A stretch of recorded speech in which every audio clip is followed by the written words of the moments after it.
and welcome back to my channel. My name is Celeste and I am your host and certified life coach. Today we're looking at a topic that I've briefly discussed in previous videos, and I felt it was time that it deserved a video all on its own because this is something that's really important to our wellness and happiness in life, and that is setting boundaries. If you haven't already, please don't forget to hit that subscribe button so that you never miss one of my episodes. And please also leave me a comment down below when you do subscribe so that I can get to know who's joining the community. So I'm sure all of us know that setting boundaries can be really tough, but it's incredibly necessary in our friendships and relationships in our lives. Today we will have a look at why it can be difficult to set boundaries, how to know when to set boundaries, and the benefits that come from doing it.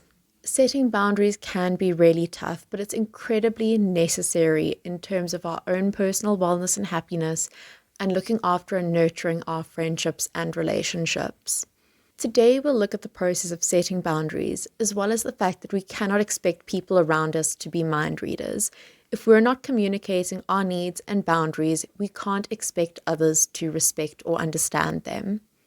So why is setting boundaries so difficult and uncomfortable? The reality is many of us are natural people pleasers. We don't want to upset anyone or come across as difficult, and we worry that saying no could do damage to our friendships and relationships. But here's the thing, boundaries are essential for our personal well-being and happiness. Setting boundaries helps to clearly define what we consider to be acceptable or unacceptable in behavior towards us. Setting boundaries protects our time, our energy, and our emotional health. When we set boundaries, we create an environment that really encourages and promotes mutual respect, kindness, and understanding towards one another. Imagine your personal space and happiness as a garden that you have been nurturing your entire life. You've planted all your favorite plants and flowers that make you happy. Without a fence, anyone can walk into your garden at any time, trample your flowers, rip up your rose bushes, or take whatever they want. The fence acts as a boundary. You are setting a rule that you do not want anyone to just walk in and disturb your peace and happiness. The boundaries, or the fence in this instance, create a safe space where you can grow and be happy. So realistically, we can't expect everyone to do everything the way we want all the time. But there are a few key signs to look out for which indicate that it's time to set a boundary with someone. The first sign to look out for is if you start experiencing feelings of resentment towards a person. This is an indicator that a boundary has possibly been crossed. Pay attention to these feelings. They're trying to tell you something important. The second thing to look out for is signs of exhaustion and burnout. When we're constantly giving to others without taking time for ourselves, it leads to exhaustion and burnout. This is a clear indicator that you need to start setting boundaries in order to protect your own time and energy. If you feel discomfort or unease in a situation or relationship, this is also a sign that it could be time to set a boundary. If something is making you feel uncomfortable, trust your gut. Your intuition is a powerful tool that you should never ignore. And finally, if you find yourself compromising your values, it's a serious red flag that it's time to set some boundaries. When you find yourself doing things that go against your values or beliefs, it's important to set boundaries in order to stay true to yourself. Recognizing when it's time to set boundaries is the first step. The second step is actually taking action to implement and express your needs for boundaries. As I mentioned at the start of the video, we can't expect other people to read our minds. It's a simple truth, but one that we often overlook. If we don't use our words and communicate our boundaries, how can we expect others to know what they are or to be able to respect them?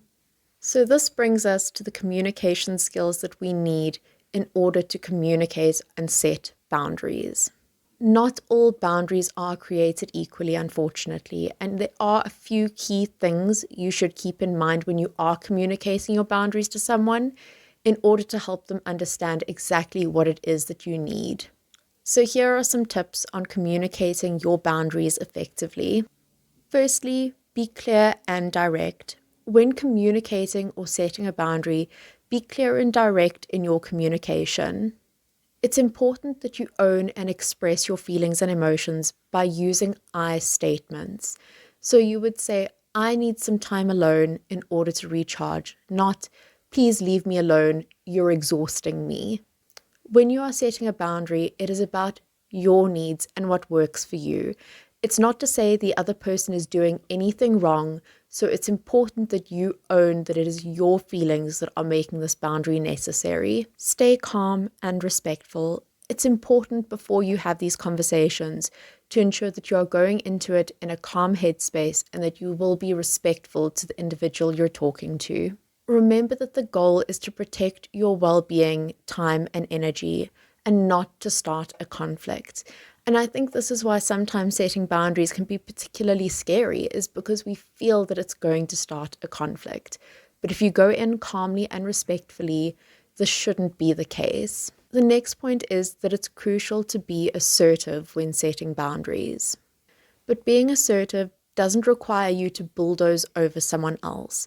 It's about standing up for yourself while still respecting the other person. So in its simplest form, it's finding a balance between being assertive and empathetic in your communication. The next point is that you need to be prepared to reinforce these boundaries. You may initially face pushback from someone, or if it is something that you've let slide for a really long time, the person may forget, and it could take some time. And this is why you would need to reinforce and remind the person gently of the boundary that has been set. Don't be afraid to stand firm and remind others of your boundaries. And coming back to language use, try and use positive language when possible.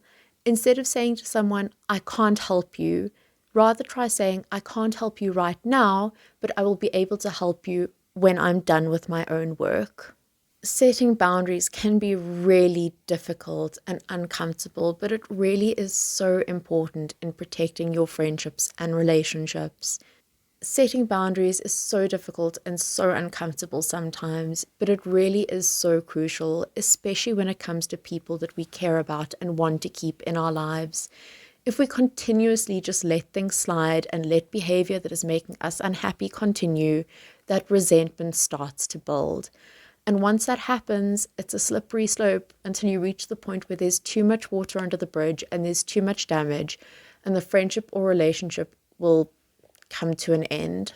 Ultimately, boundaries come down to you taking responsibility for your own well-being and the well-being of your relationships and friendships. You can't blame someone when a relationship or friendship falls apart because they've repeatedly done something and you never expressed to them that you had an issue with it. If you're not prepared to take the risk to set the boundary, you cannot blame someone else for the outcome. And this links back to the video on choosing your hard. You can choose to have a difficult, tumultuous relationship with someone, or you can choose to have that difficult conversation and potentially save the friendship or relationship. It may sound strange to say, but setting boundaries does become easier the more you do it. It's something big and scary to do for the first time because you've got that fear of the damage that it could cause. But boy, once you've set that first successful boundary and you see the positive change it makes in your life, you are going to make this a standard procedure in your life. So in conclusion, setting boundaries is an act of self-love and self-care. It's about valuing yourself enough to protect your well-being. Setting boundaries is not being selfish, it's being self-respectful.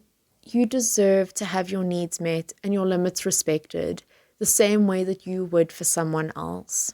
So I encourage you to take a moment and reflect on areas or relationships in your life where boundaries may be necessary.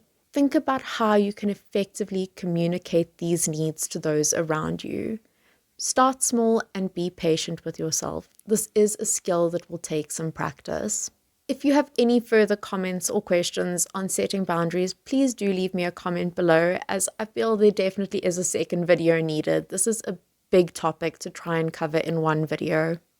If you enjoyed this and you know someone in your life who struggles with setting boundaries, please do share this with them. Don't forget to like this video and subscribe to my channel if you haven't already. Remember, setting boundaries is about self-respect and protecting your peace. Look after yourselves.